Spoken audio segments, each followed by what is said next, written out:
सुप्रभात विद्यार्थी मित्रांनो, code to enhance learning beginners web development video सिरीजमध्ये आपले स्वागत आहे.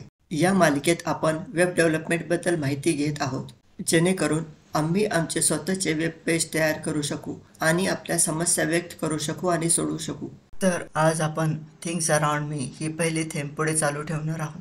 जर तुम्ही आमचा या मालिकेचा पहिला व्हिडिओ पाहिला नसेल तर तुम्हाला या व्हिडिओशी संबंधित थोडा त्रास होऊ शकतो, म्हणून मी आमच्या मागील व्हिडिओची लिंक खालील डिस्क्रिप्शनमध्ये जोडली आहे.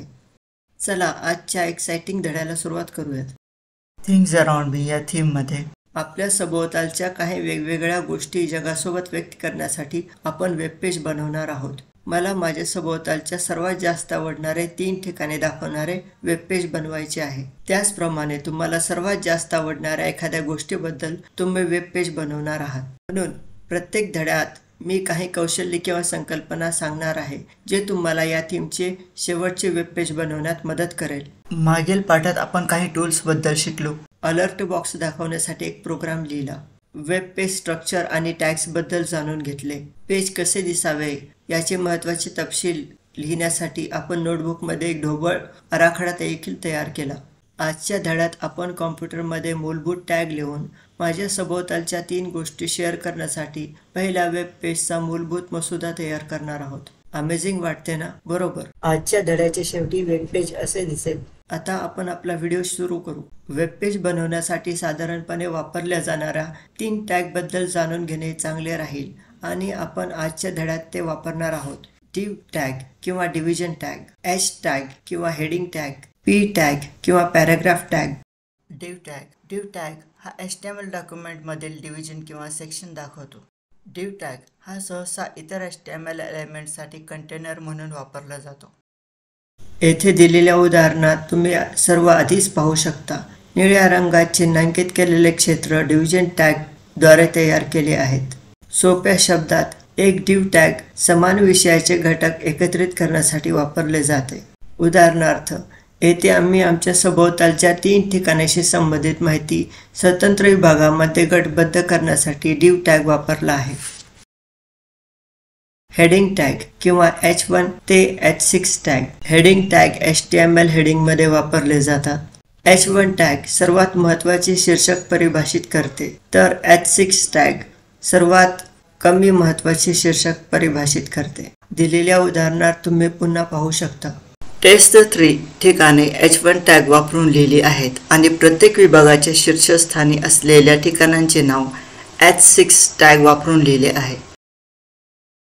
p टॅग किंवा paragraph tag. Paragraph tag paragraph परिभाषित करतो. खाली दिलेल्या ठिकाणांच्या वर्णनाशेजारी दिलेल्या उदाहरणात तुम्ही पुन्हा एकदा पाहू शकता की हेडिंग पॅराग्राफ टॅग वापरून तयार केले आहे.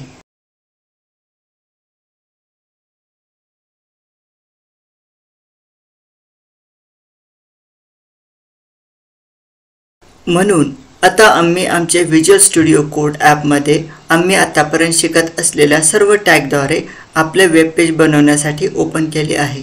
मला प्रथम आपले हेड टॅग आणि बॉडी लिहू द्या.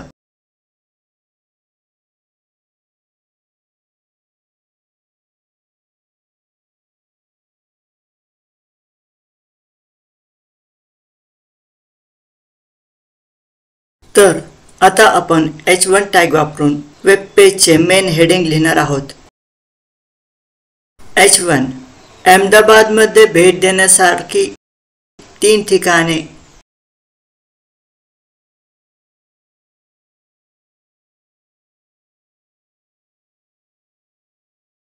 ठीक आहे.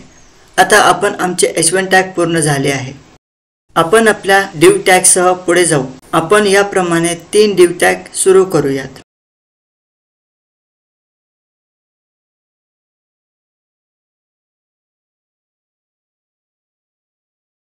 प्रत्येक div टॅग च्या आत आपण ठिकाणांच्या नावाखाली स्वतंत्र h3 टॅग लिहित आहोत.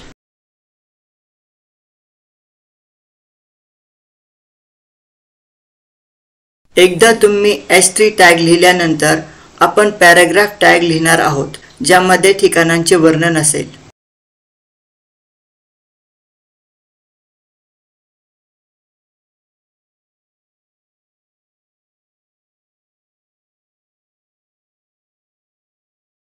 आता मी आराखडा तयार केला आहे.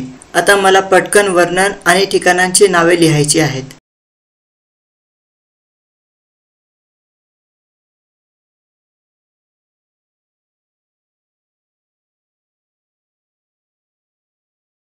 तर आता आपण आपल्या टॅग आणि एकूण कोडसह पूर्ण केले आहे. तुम्ही व्हिडिओला येथे थांबवून कोड पाहू शकता.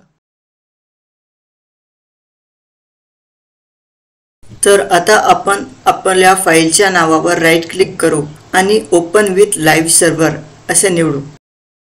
आता जे काही वेब पेज दिसते आहे ते हे आहे.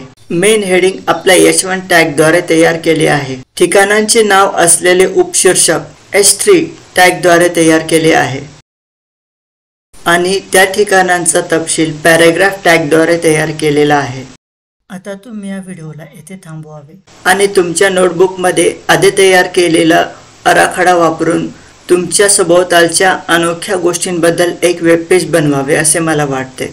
हे वेब पेज फूड किंवा तुम्ही वारंवार वाचत असलेली पुस्तके, लोक, वनस्पती, कपडे, व्यंगचित्रे आणि तुमच्या क्षेत्रातील काही समस्या, तुम्हाला आवडत असलेले काही असू शकते.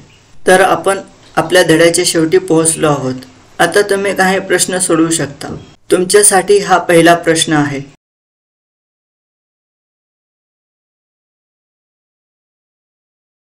ठीक आहे, तर मला आशा आहे की तुम्ही त्याचा अचूक अंदाज लावला असेल. योग्य उत्तर पर्याय बी आहे. तो H1 टॅग आहे. पुढच्या प्रश्नाकडे वळूया. आजचा शेवटचा प्रश्न. होय, तुमचे उत्तर बरोबर आहे. तो पर्याय सी आहे. तो पी टॅग मध्ये आहे.